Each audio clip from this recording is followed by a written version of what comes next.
Bom dia, sejam bem-vindos a mais um Mergulho na Vida de Luz. Bom dia a todos. Hoje a gente vai se aventurar pela mensagem Porta Estreita.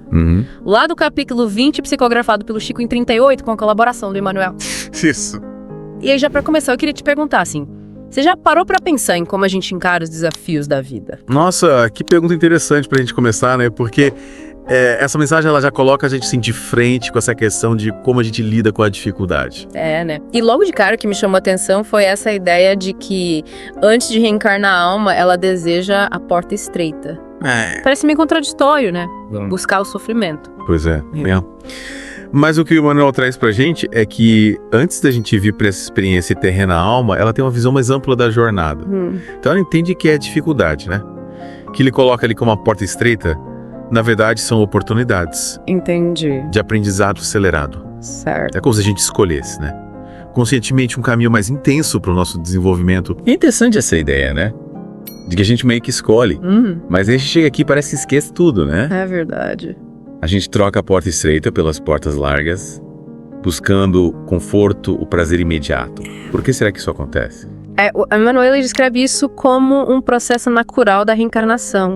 A gente, ao se conectar com a matéria, a gente meio que se esquece da nossa essência espiritual e dos objetivos que a gente traçou antes da vida física, né? É verdade. Então, as portas largas, elas representam essa ilusão do prazer fácil, né? Essa busca pela satisfação imediata que acaba afastando a gente do caminho do verdadeiro crescimento. E essa escolha tem consequências, né? Sim.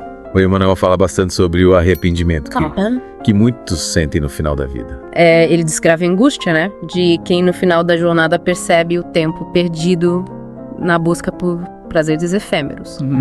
Desejam ter trilhado a porta estreita, né?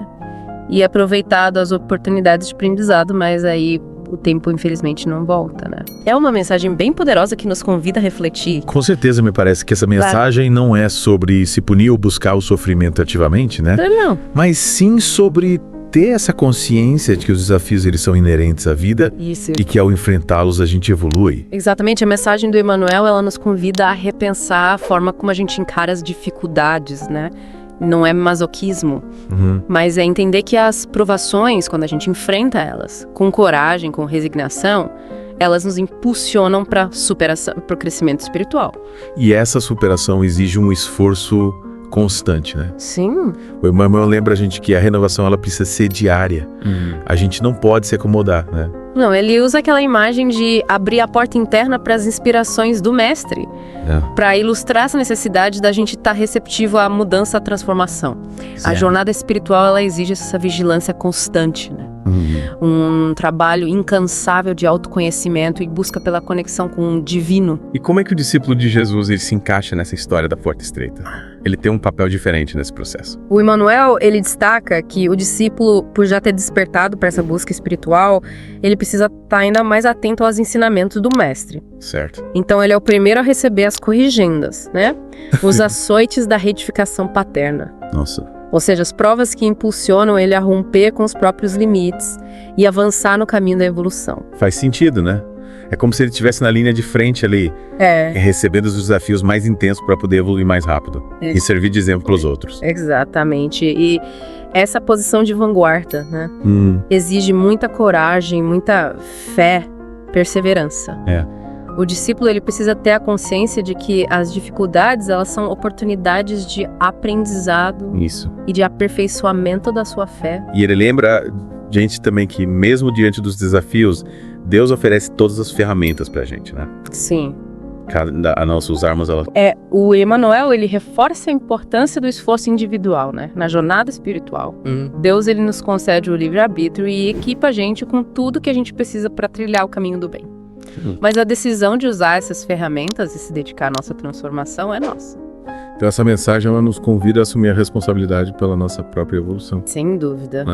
A porta estreita nos convida a esse papel ativo na nossa evolução espiritual, né? A gente não pode esperar que a transformação aconteça passivamente, né? Precisa de esforço, dedicação e a busca constante, né? Por esse aprimoramento. E nesse processo de transformação a gente se depara com essa necessidade de desapego, né?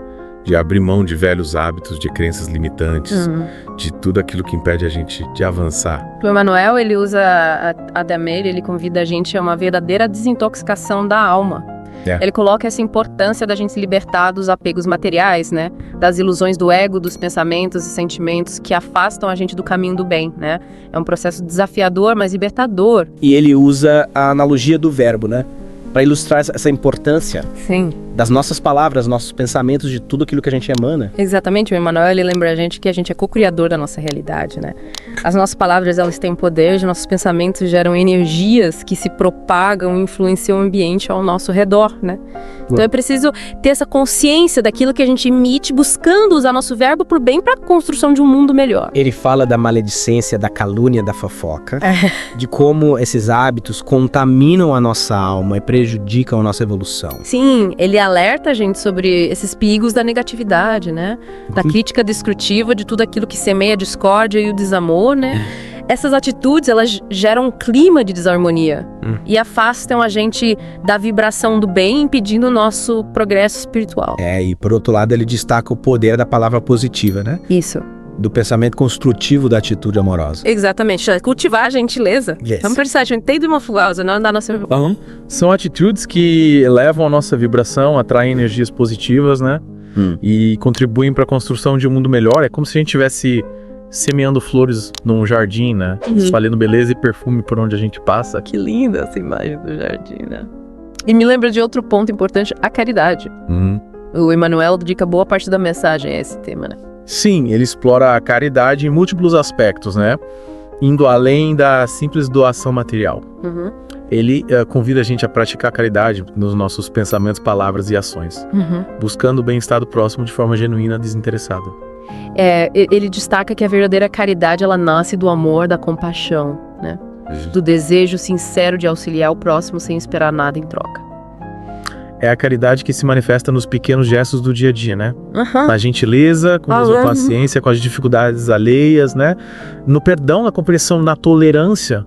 É a caridade que emana de um coração puro e visa aliviar o sofrimento e promover o bem. E ele lembra a gente que a caridade começa dentro da gente, né? No cuidado com os nossos pensamentos, na disciplina dos nossos impulsos, e se for por cultivar virtudes como a paciência, a tolerância, o perdão. É isso mesmo, a caridade interior, ela é a base para a caridade exterior, né? É impossível a gente amar o próximo sem antes amar a si mesmo, né? Então é preciso buscar o autoconhecimento, a reforma íntima, o aprimoramento moral, para que a nossa caridade seja autêntica e frutífera. E ele convida a gente a olhar para as dificuldades, para os sofrimentos, como oportunidade de aprendizado, né? Sim. A encarar as provas da vida com fé e resignação, buscando extrair delas as lições que nos impulsionam para a evolução. Ele mostra pra gente que o sofrimento, quando bem compreendido, ele pode ser um poderoso instrumento de aprendizado e de crescimento espiritual. Então é preciso ter fé em Deus, confiar na sua justiça e misericórdia e buscar extrair das provações a sabedoria, né? Que conduz a gente à libertação. E pra gente enfrentar os desafios da vida, ele convida a gente a buscar força na fé, na oração, na conexão com o Mestre Jesus. A fé, ela é o alicerce da nossa jornada espiritual, né? Isso. É ela que sustenta a gente nos momentos de dificuldade, que impulsiona a gente a seguir em frente, que conecta a gente com o poder divino, né? A oração é um poderoso instrumento de comunicação com Deus, que permite a gente buscar auxílio, força, orientação, né? E a conexão com o Mestre Jesus através do estudo do Evangelho e da prática dos seus ensinamentos ilumina o nosso caminho e inspira a gente a seguir os seus passos. E ele alerta a gente também para os perigos da vaidade, do orgulho e do egoísmo, né? Que afastam a gente da senda do bem. Isso. E prendem a gente às ilusões do mundo material. A vaidade, o orgulho e o egoísmo são como correntes que aprisionam a gente à ilusão, né? Impedem a gente de enxergar a verdade e de progredir espiritualmente. Então é preciso a gente estar vigilante para identificar esses sentimentos negativos e combatê-los, né? Buscando cultivar no lugar a humildade, compaixão, amor ao próximo. E ele lembra a gente que a verdadeira grandeza reside no serviço ao próximo, né? Na prática da caridade, na busca pela evolução espiritual. A verdadeira felicidade, ela não se encontra nos bens materiais, na fama, no poder, né? Ela reside no amor, na compaixão, na prática do bem, no esforço por construir um mundo melhor pautado pelos ensinamentos do Evangelho. E ele convida a gente a refletir sobre a importância de viver o Evangelho no dia a dia, né? Sim. De colocar em prática os ensinamentos do Mestre Jesus em cada gesto, em cada palavra, em cada atitude. O Evangelho não é um livro para ser apenas lido e admirado. Ele é um guia prático para nossa vida que ensina a gente como viver de forma mais justa, mais amorosa, mais feliz, né? Então é preciso estudar os ensinamentos, meditar sobre eles e principalmente colocá-los em prática no nosso dia a dia. E ele encoraja a gente a não desanimar diante das dificuldades, a perseverar na fé, a confiar na justiça divina. A jornada espiritual não é fácil, né? Haverá momentos de provação, de sofrimento, de dúvida, mas é preciso ter fé, confiar em Deus e seguir em frente, buscando a cada dia a renovação interior, o aprendizado, a superação, né? A recompensa virá na forma de paz interior, de felicidade genuína, de evolução espiritual. E aí a mensagem da Porta Estreita, né? Ela meio que nos leva para outro ponto que o Emmanuel destaca, que essa importância de levantar os olhos, né? O que você acha que ele quis dizer com isso? Eu acho que é um chamado para a gente não se deixar abater pelas dificuldades, né? Não focar só nos problemas, nos sofrimentos. Ele nos convida a buscar a luz, a esperança, a beleza, né? Que existe em cada detalhe da criação. Ele incentiva a gente a contemplar a natureza, a arte e o amor. Isso. A encontrar inspiração em tudo aquilo que conecta a gente com o divino, né? Que leva a gente para além das dificuldades do dia a dia. É um convite para a gente cultivar o otimismo, a gratidão, a alegria de viver, né?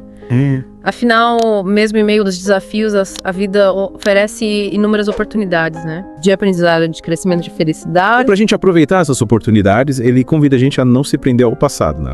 Aos seus ressentimentos. A gente precisa olhar para o futuro, né? Com fé e esperança, buscando a cada dia a renovação e a transformação. Ele lembra a gente que o passado serve como aprendizado, mas não como prisão, né? É preciso perdoar a si mesmo, perdoar os outros e seguir em frente, buscando a cada dia a renovação, a transformação e a evolução. É verdade. É verdade. E ele garante pra gente que a felicidade não é um mito, né? Que ela é uma conquista possível para todos aqueles que se dedicam à busca do bem, da verdade e da luz. A felicidade autêntica, né? Segundo Emmanuel, ela se encontra nesse caminho da porta estreita, na busca pela evolução espiritual, na prática do bem e na vivência do Evangelho no dia a dia, né? É uma felicidade que não depende de fatores externos, mas sim da nossa postura interior, da nossa conexão com o divino. E essa jornada em direção à felicidade exige essa coragem, né? Para fazer escolhas, para renunciar a certos prazeres imediatos em favor de um bem maior. Sim, o Emmanuel, ele lembra a gente que a vida é feita de escolhas, né? E cada escolha que a gente faz conduz a gente para um caminho diferente, né? Então é preciso ter discernimento para escolher o caminho do bem, da verdade, da luz mesmo. Que isso signifique renunciar a certos prazeres ou enfrentar certas dificuldades. Aí, para nos auxiliar nessas escolhas, ele convida a gente a ouvir atentos, né? A buscar o reino de Deus em primeiro lugar, a colocar nossa vida a serviço do bem. Mas ele alerta também para a necessidade da coerência entre o que a gente pede e o que a gente faz, né? Muitas vezes a gente pede a Deus paz, amor, felicidade, mas a gente age de forma contrária, né? Alimentando a discórdia, o ódio, o sofrimento, né? Então o Emmanuel, ele convida a gente a uma postura autêntica, né? A uma coerência entre as nossas preces e as nossas ações, a uma busca sincera pela transformação interior. Ele lembra a gente que não basta só pedir, né? É preciso agir. É colocar em prática os ensinamentos do Evangelho, viver o amor, a compaixão e perdão no dia a dia. O Emmanuel, ele convida a gente a ser operários do bem, né? A construir o reino de Deus dentro da gente ou ao nosso redor através das nossas atitudes, dos nossos exemplos da nossa dedicação à prática do bem. E nesse trabalho de construção do bem, ele convida a gente a ser humilde, né? A reconhecer os nossos limites, a evitar o julgamento e a condenação dos outros. E cada um tem o seu tempo, né? O seu processo de aprendizado, a sua forma de trilhar o caminho, né? O Emmanuel, ele convida a gente à tolerância, à compaixão, ao respeito pelo próximo, compreendendo que todos somos irmãos em jornada evolutiva. E ele lembra a gente que a verdadeira transformação começa dentro da gente, né? No esforço por dominar os nossos vícios, por cultivar virtudes, por buscar conexão com o divino. É um convite para a gente olhar para dentro, né? Identificar os pontos que precisam ser trabalhados, buscar o autoaperfeiçoamento constante, a fim da gente se tornar pessoas melhores, né? E contribuir para a construção de um mundo melhor. E ele convida a gente a trilhar esse caminho da porta estreita, né? Com fé, com coragem, com a certeza de que as dificuldades são oportunidades de aprendizado e de crescimento espiritual. É a mensagem da porta estreita, ela convida a gente, né? a essa postura de fé, de confiança em Deus, de resignação diante das provas de perseverança na busca pela evolução espiritual, né? É um caminho desafiador, mas que conduz a gente à verdadeira felicidade, à paz interior, à união com o divino. E assim a gente finaliza o nosso mergulho na mensagem Porta Estreita. Esperamos que essa reflexão inspire você a trilhar o caminho da evolução espiritual com coragem, fé e perseverança. É isso aí. Lembre-se que a Porta Estreita é um convite à transformação interior, à busca pela superação, ao desenvolvimento das virtudes que nos conduzem à felicidade autêntica e à plenitude espiritual. Com certeza. Até a próxima na Mais Ilus Amanhã. Até a próxima. Até a próxima. Você gostou do vídeo? Sua opinião é muito importante. Você pode comentar agora? Curta o vídeo, é de graça e nos apoia a chegar a mais pessoas. E que tal encaminhar esse vídeo para sua tia, seu pai, seus amigos no WhatsApp agora?